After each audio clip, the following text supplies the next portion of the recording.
আমি দ্বিধায় দ্বার্থহীন ভাষায় বলে যাচ্ছি, কার সাথে কার মাসলা কি মতপার্থক্য থাকবে ওটা নিয়ে ব্যাপার নয়। কে আহলে হাদিস, কে ফুরফুরা, কে বেরেলি আমার দেখার প্রয়োজন নেই। কোন আহলে হাদিস ভাইরা যদি একটা নাম কাটা যায়, তার পাশে কেউ থাকুক আর না থাকুক, আমি কথা দিয়ে যাচ্ছি, তার জন্য সুপ্রিম কোর্টে নওশাদ সিদ্দিকী মামলা করবে, তার হয়ে লড়াই করবে।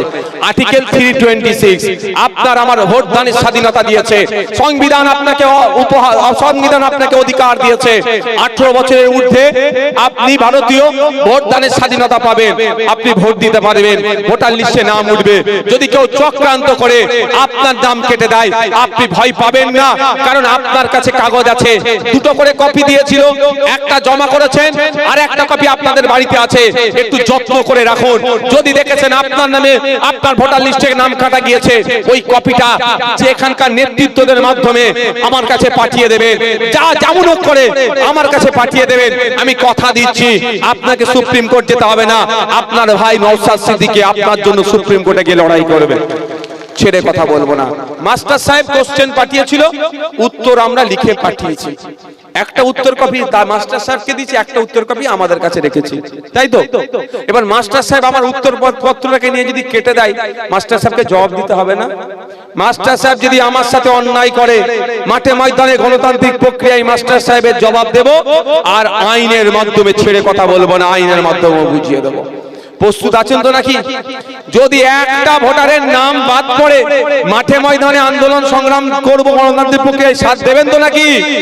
সে যদি আহলে হাদিস হয়, বেরেলি হয়, ফুরফুরা হয়, ওই মতপার্থক্য আমরা রাখবো, ওই মতপার্থক্য আমরা রাখবো। কে কোথায় নামাজে হাত বাঁধবে সেই মুফতি মাওলানারা বিচার করবে। কি বলছি বুঝতে পেরেছেন?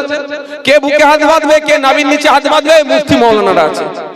কে হরিচাঁদ গুরুচাঁদ ঠাকুরকে মানবে, কে ফুরফুরার পীর আবু বকরকে মানবে, কে আকরাম খান সাহেবকে মানবে, কে ইবনে তাইমিয়া সাহেবকে মানবে, কে আহমদ হাসান মাদানী সাহেবকে মানবে। যে যাকে মানবে সে মুফতি মাওলানারা বুঝে নেবে।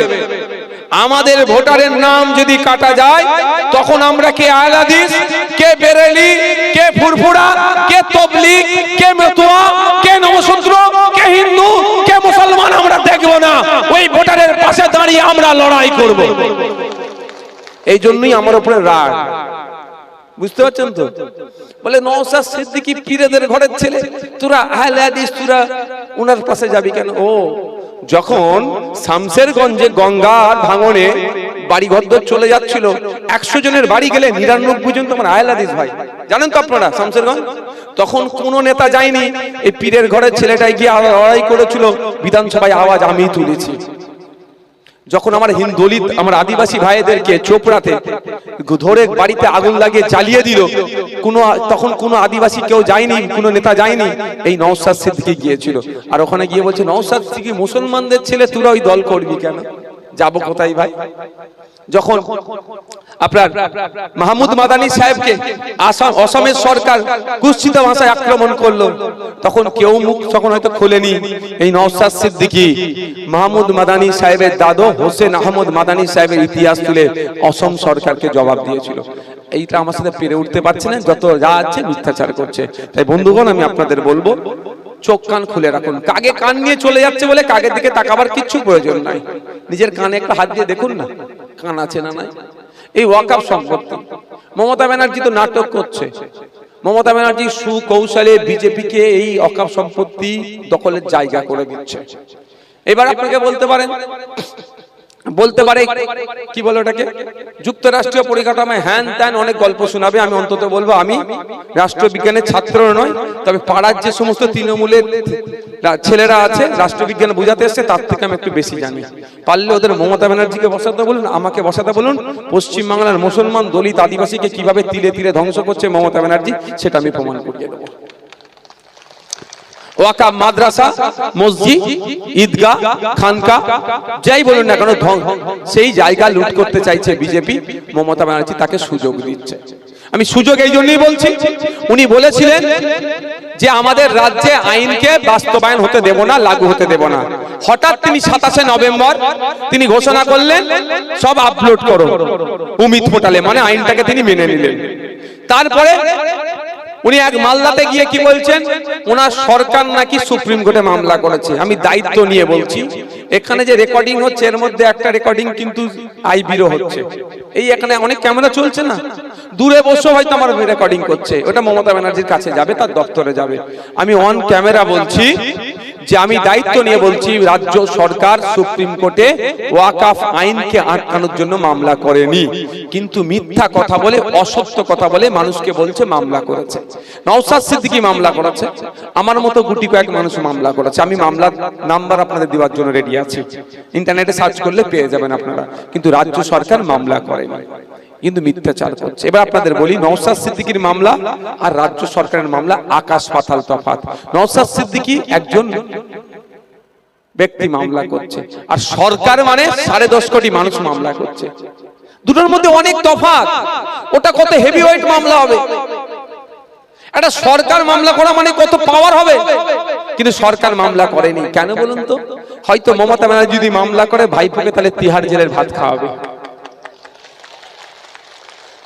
তোমাকে আমি ওয়াকফ ছেড়ে দিচ্ছি, তুমি আমার ভাইপোকে ছেড়ে দাও, এই শর্ত হতে পারে। তোমাকে আমি ওয়াকফের মাদ্রাসা, মসজিদ, ঈদগাহ, কবরস্থানের জায়গা ছেড়ে দিচ্ছি, তুমি আমাকে আমার ভাইপোকে ছেড়ে দাও। তাহলে উনি উনার ভাইপোর জন্য আমার মাদ্রাসা, মসজিদ, ঈদগাহ, কবরস্থানের জায়গা ছেড়ে দিচ্ছে, আমাদেরকে আমাদের ভাই ভাইপোর জন্য একটু ভাবতে হবে না? তাই সময় এসেছে আমাদেরকে আমাদের ভাই ভাইপোর জন্য ভাবতে হবে। অন্যের ভাই ভাইপোর কথা এতদিন আমরা ভেবেছি, আমাদের কথা কেউ ভাবেনি। তাই এবার আমার সময় এসেছে, 2026-এ নির্বাচন আসছে, আমরা আমাদের ভাই ভাইপোর কথা বলবো।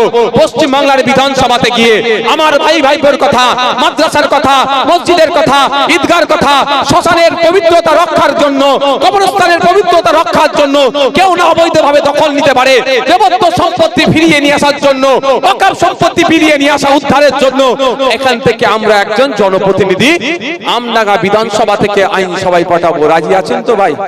আপনারা যদি সাথ দেন তাহলে সম্ভব হবে। এইটাই যখনই বলি, তৃণমূল আমাদের সাথে পেরে উঠতে পারে না। একটাই কথা বলে, ভোট কেটে নাকি আমরা বিজেপির সুবিধা করছি, বিজেপি নাকি আমাদেরকে টাকা দিয়েছে। চলো, বিজেপি টাকা দিয়েছে, কেউ প্রমাণ নেই তো, প্রমাণ করতে পারবে না। আমার নামে এক নেতা বলেছিল, মামলা দিয়ে দিয়েছি, ওকে আইনের মাধ্যমে ধরে 29শে ডিসেম্বর কোর্টে আসতে হবে, নাহলে ওর পরবর্তী কি পদক্ষেপ হবে সেটা আপনারা দেখবেন। ছাড়বো না। ইভেন মমতা ব্যানার্জিও যদি বলে, মমতা ব্যানার্জিকে ছাড়বো না, আইনের মাধ্যমে বোঝাপড়া নেবো, যে প্রমাণ করতে হবে, প্রমাণ করতে হবে যে বিজেপির কাছ থেকে টাকা নিয়েছি, প্রমাণ করতে হবে। দেখাতে পারবে না প্রমাণ? এবার আসা যাক, আমি টাকা নিয়েছি গোপনে, তৃণমূলের নেতারা জানতে পেরে গেছে, তার মানে ওরা আমার থেকে বেশি সিয়ানা। সিয়ানা মানে বেশি জানে, বেশি ওদের যোগাযোগ আছে।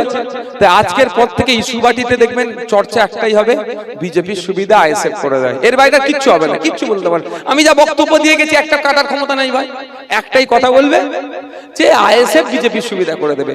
তাহলে আপনি আপনাদের বলুন, একটা কথা বলবেন, ঠিক আছে, নওশাদ সিদ্দিকী বলে গিয়েছে আইএসএফ এর প্রতিষ্ঠাতা আব্বাস সিদ্দিকী একদিকে সই করবে, উল্টো দিকে মমতা ব্যানার্জিকে সই করতে হবে। আব্বাস সিদ্দিকী লিখে দেবে, আইএসএফ যেখানে যেখানে প্রার্থী দেবে, ওখানে যদি ভোট কেটে বিজেপি আসে, তাহলে তৃণমূল যা শাস্তি দেবে সেটা মেনে নেবে, লিখে আব্বাস সিদ্দিকী সই করে দেবে। আর মমতা ব্যানার্জিকে লিখতে হবে, তৃণমূল যেখানে যেখানে প্রার্থী দেবে, ওখানে যদি ভোট কেটে বিজেপি আসে, তাহলে আইএসএফ যা শাস্তি দেবে মেনে নিতে হবে। কি বলছি বুঝে আসছে? এবার আমি এটা বলছি, চ্যালেঞ্জ করে যাচ্ছি, মা মমতা ব্যানার্জি সই করবে না, করবে না, করবে না, কিন্তু আব্বাস সিদ্দিকী রেডি আছে সই করার জন্য। আমরা বিজেপিকে জীবন দিয়ে হলেও আটকানোর জন্য প্রস্তুত আছি। আপনারা আছেন তো নাকি? আপনারা আছেন তো নাকি? যে কোনো ভাবে গণতান্ত্রিক প্রক্রিয়া যদি বিজেপিকে আটকাতে যায়, আমি রাজি আছি। আমার যদি বুকে, আমি যদি বিজেপির কাছ থেকে টাকা নিই, তাহলে বিজেপিকে আটকানোর জন্য সই করব, হয় হবে? হবে? বিজেপিকে আমাকে তুলে নিয়ে চলে যাবে, আরে বেটা তোকে আমি টাকাও দিচ্ছি, তুই আমার বিরুদ্ধে আবার সইও করছিস, ও যা তিহার জেলের ভাত খাওয়াবো। একটা দ্বিতীয় কথা হচ্ছে, মমতা ব্যানার্জি দেখবেন সকালে যদি সই করে, সন্ধ্যাবেলায় ভাইপোকে তিহার জেলের ভাত খাওয়াবে, ও জীবনেও সই করবে না। তাহলে আজকের পর থেকে যদি কেউ বলে যে বিজেপি সুবিধা করে দিচ্ছে আইএসএফ, বলে সই কর, দুধকে দুধ পানিকে পানি হয়ে যাবে। সকলে ভালো থাকবেন, সুস্থ থাকবেন। যে